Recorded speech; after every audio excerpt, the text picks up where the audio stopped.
Ngayon, ang kailangan natin sa kabuuan, ang lesson learned natin dito sa insurgency, no? Ang importante, ang pukusan natin ay yung mga tiniente. Lahat ng tiniente dapat uniform ang ating knowing the enemy module sa kanila. Hindi 2 hours, hindi 3 hours, hindi ano.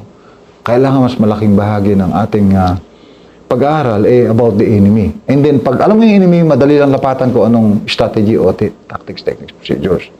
Aside from that, nag-develop ako doon ng isang strategy na yun ay nag-compound na yun na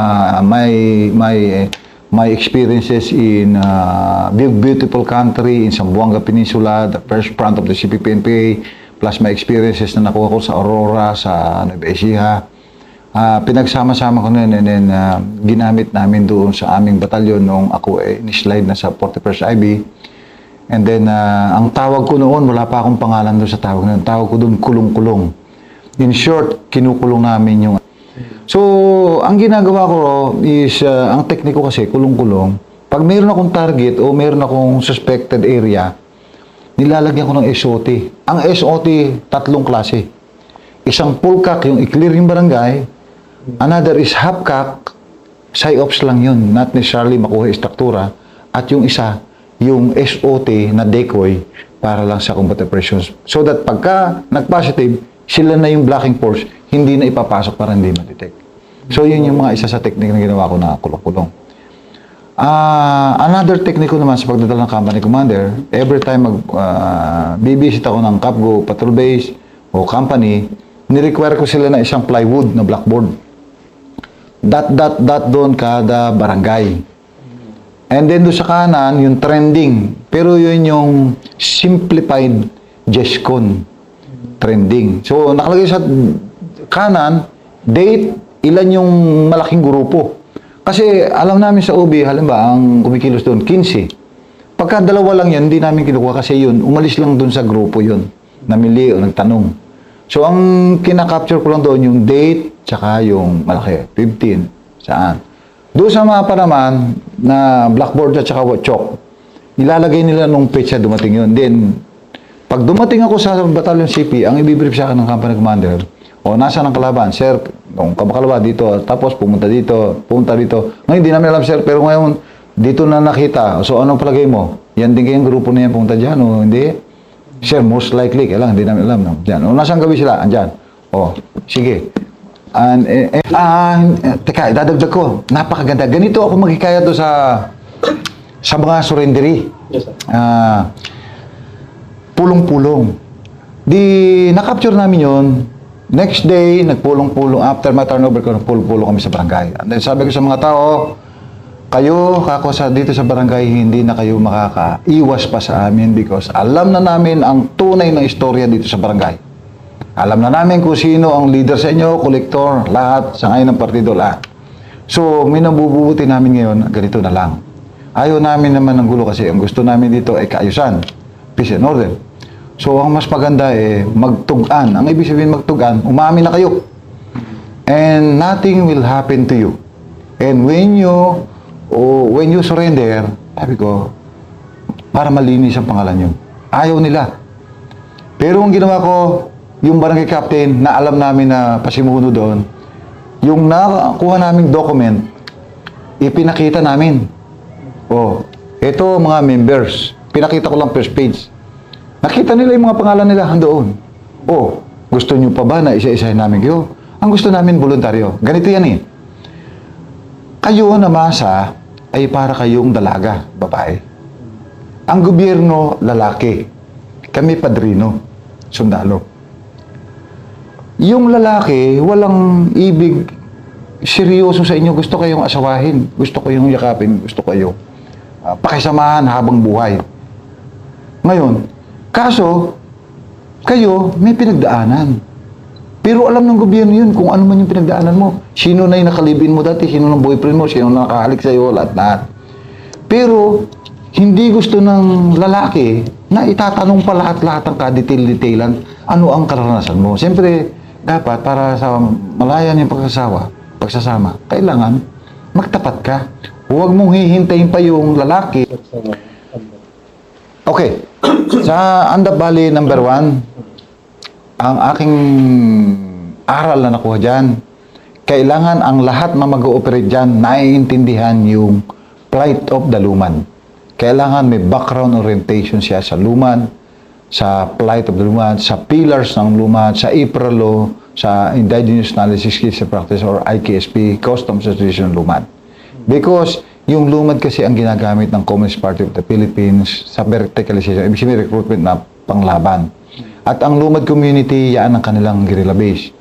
Pag ikaw'y pumasok sa isang lumad community, hindi mo naintindihan yung tribal chief, hindi mo naintindihan yung council of elders, hindi mo naintindihan yung paggamit ng bagani, baka hindi mo makuha yung loob ng lumad o baka delikado ko pa. So, importante yung knowledge ng lumad. Kasi isa, yan ang ating connect. Kailangan kasi, yan ang mas... Aside from that, also lucky, hindi ko alam kung by faith o by choice ng higher ups. Lagi ako na-assign doon kung saan yung hotbed of Pisalay, coconut, although I'm not good, coconut plantation project. Hindi ako perfect. Hindi ako perfect. It just so happen na na-assign ako doon. And whenever I assign any particular project, inilalabas ko lang yung baka stripping system namin yung but wala traveling of the truth mula doon sa mga yun mga ang sabi sa akin leader whatever I have binibigay ko ng bulldozer niya ayaw ko lang kung maganda pa nga kasi ulan lang naman kaya bulldozer yun naman ang binapatan niya lakas lang and then sa multi-sectoral task group lagi akong merong brochure yung isa ito yung isang brochure yung iba naman ito namang brochure na ito bawat mga sundalo, pag magkakall sa barangay captain o sa mayor, may dala silang ganito. Because dito, in pictures and some few words, nakalagay dito ang trabaho namin. Sabi ko, kung mahina kayong magsalita, ito lang ang ipapaliwanag yun, nilalaman nito. Maiintindihan na kagad ng local officials. Ano ang pakay natin na tayo hindi masamang tao. We are here to help them. At saka ang sinusupulong natin ay yung mga tao na kamukha nito ni George Madlos at saka yung asawa niyang sekretary ng Northeast Mindanao Region.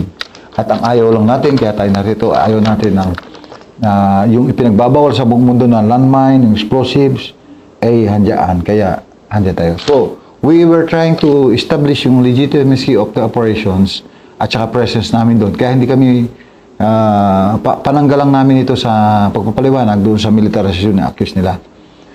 And when I was a brigade commander, yun nga, there were 5 top brass na mataas. Pero pa dito, nakakuha kami ng diary nila ng mga ilan na casualty nila, mga 200 na. Si Caramel, Kalansit, si Kalinsay, Kaaljo, at saka itong si Kagle na sekretary. Ito yung mga nangamatay na martir kuno ng revolusyon. Marami silang napatay pero hindi nila ginagawa martir. Kaawa-awa yun, mga masa, civilian, militia ng bayan. Pagka pala militia ng bayan at namatay, hindi na nila ino-honor. Ang ino-honor lang yung talagang top brass na top brass. At doon sa kanilang document, ito nakita namin. Ito pa ang ibang significant incident nangyayari when I was a brigade commander. Nagkaroon kami ng massive operations noong November, December, mga 2 buwan yan. And I titled that Operation Vietnam Sundown. No? Doon sa mountain ng Lianga, walang nakaka-operate dito nang hindi napapabangga ng grabe. Landmine factory din yun. Kasi nung makuha namin yung landmine factory sa Greenfields, dito sa Tagbina, lumipat sila sa Lianga, hinabol na naman namin yun. And then, we were telling that our purpose doon ay mag-mass peace operation, dialogue sa tao, civic action, assessment. Pero ang ginawa nila sa amin, yung mga militia ng bayan, nag-conduct ng Oplan Hari. Snipe kami doon. Pero hindi kami nag-atras kahit may nabundit kami doon. Tuloy-tuloy. Nagawa, may technique sila, ginamit nila yung technique nila, pero hindi kami nasira ng loob doon, tuloy-tuloy operations for more than 2 months. Ginagamit nila yung mga sundalo, pipicture nila, tapos papakita, tapos panghingi ng pera sa mga simbahan, gobernador. Ang intention nila talaga destructive, napakaraming labanan. And then, yung karapatan, bumando ng husto yung karapatan noon. Talagang hindi kami tinigilan sa propaganda sa media.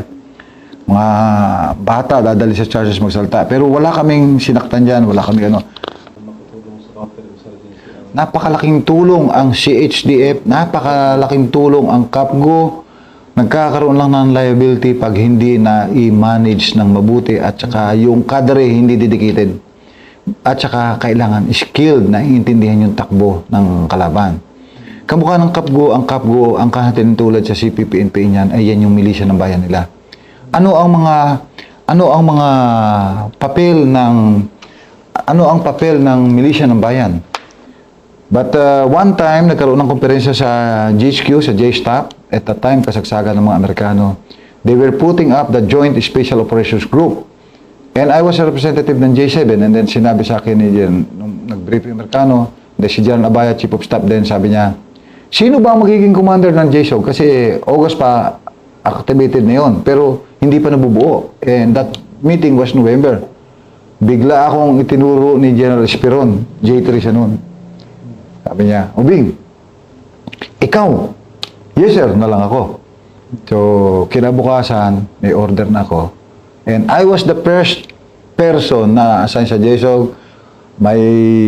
Ang unang papel ko, yung designation ko. At ang kanaunahan kong opisina ay yung bag na gano'n. Kung nasan yung bag ko na yun, doon ang opisina ko. I started to buy the first spoon, the first ballpen, first stapler, hanggang sa nabuo na ang JSOG. And right now, hindi mabubuo ang JSOG. Doon yung nabuo ngayon. Napakagandang opisina, napakagandang headquarters sa Kampalunag ang Joint Special Operations Group. And at that time, maraming mga Amerikano, ang daming operations na nagawa namin sa JSOG. And until now, maraming mga classified operations na ginagawa ang JSOG. And I could say na malaki ang contribution ko doon sa pagsisimula, pagbuo ng pagkuha ng tao, pag-train ng tao, pag-develop ng systems, pag-building sa Joint Special Operations Group. Lahat ng operations namin doon, tinutulungan kami, tinitraining kami ng mga Amerikano. So, anong next na yun? Sa JSOG, we stayed there for 3 years. No? Maganda yung aking kwento sa JSOG kasi ang ginawa namin is ito ang ginawa namin sa JSOG.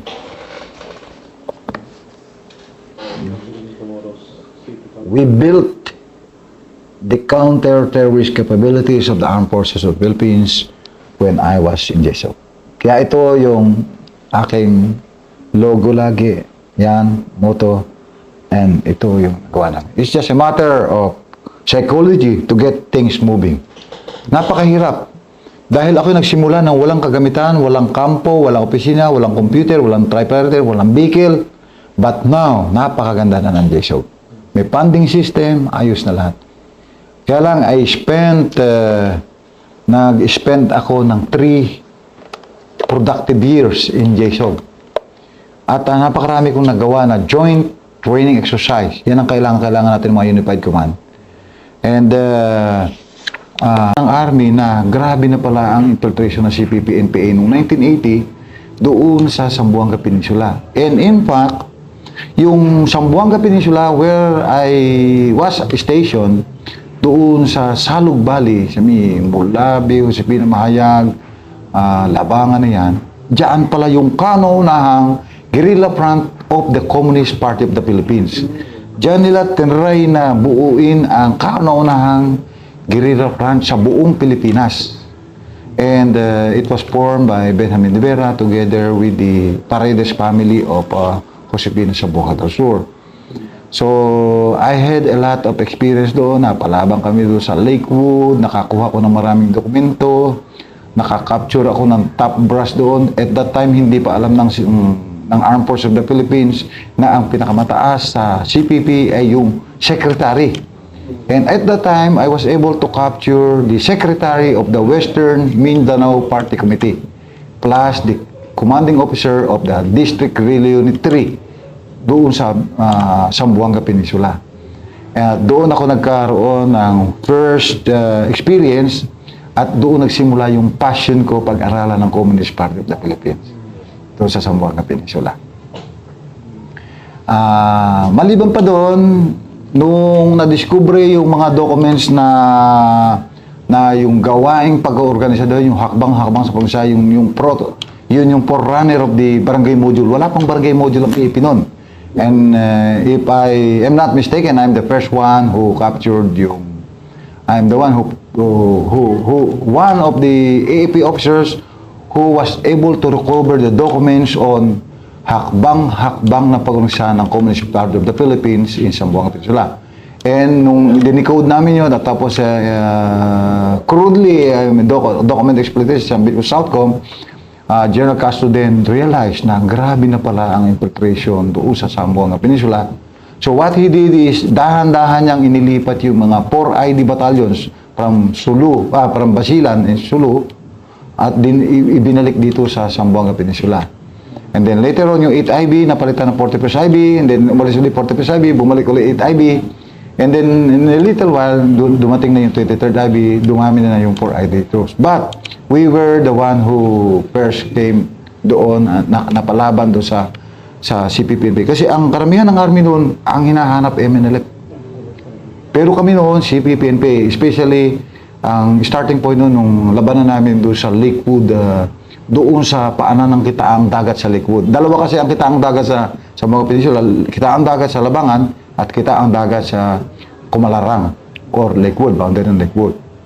And doon namin, napuna ni General Castro na grabe na pala yun. So, what he did immediately was to put up yung task force tabang under kay General Kalupig. Colonel pa nun si General Kalupig. And then, nagdala siya yung aming isang company sa Hulo, pinull out. At saka yung other company sa Iligan, dinala doon. And then yung company namin, ng 6 company, siya ang nag-mass base operations kami. And that was the first na hindi pa na isusulat yung SOT, but yung SOT kasalukuyan yon, that early ng 1980 ginagawa na namin yun, including the whole process ng pagpa-surrender processing and pati burning of flag, oath-taking. And tunto ako nung ako second lieutenant dahil na-publish yun sa Pagadian Times yung pagsusurrender ko lang napakaraming CPPP in one hubangar, collapse ang barangay. And then afterwards, yung mga tao nag-request na kung pwede raw na magawa daw silang CSDF. Ini-request ko na Castro, binigyan ako ng quota 50. Tapos lahat ng volunteers na in-screen ko, ginawa ng CSDF. And then afterwards, nung mayari ng training, binalik ko sa barangay. The following night, inatak ng MRGU 200. Fortunately, walang casualty sa amin, may na-casualty sa NPA at napakataas ng moral ng tropa ko at napakaganda na ngayon yung barangay na yun. Barangay Gubang, Pagadian City. And after my recovery of that barangay from the clutches of from the hands of the CPPNPA, it is spread like wildfire sa tabing barangay, sa Tulangan, sa Binayan, Labangan, sa Gubac, and all those areas sa Pagadian. Tuwan-tuwa yung mayor, tuwan-tuwa yung gobernador, tuwan-tuwa rin yung mga boss ko. Kasi sabi nila, this is how to do it. Kaya, lalo naman akong ginanahan nun. Aside from nakakapture akong document, which started my passion in studying the CPP-NPA, it also started my passion sa how to recover barangays from the influence of the CPP-NPA. Mahal na mahal ako ng mga tao doon. Kilala ako nung ako second lieutenant doon sa lugar na yun. At remote yun. When we go there, it is 12 kilometers away from the highway doon sa Pagadian City. But yun ang aking first experience as team leader ng HDFG doon sa Zamboanga Peninsula. Yung sir, yung pag-training nyo ng CSDF sa Leyte, then sa pag-ano ng CSDF dito sa may Zamboanga, ano ang naging reaksyon o yung naging apekto sa kalaban nila? Yung feedback, sir? Nung una kasi, may mga pamamaraan ako, especially sa pulong-pulong. I started, papatulan namin doon din, yung small cluster purok. Iipunin ko yung mga tao, papatawag ko, pwede po bang makipag-usap, purok leaders, nakipag-usap naman sila, kahit sila ay masang-masa ng mga MPA. And then, dahan-dahan kinakausap ko sila. And then, nagkaroon ng turning point din yung aking pakikipag-usap nung na-capture namin yung top commanders ng Western Mindanao Regional Party Committee at saka yung district commander.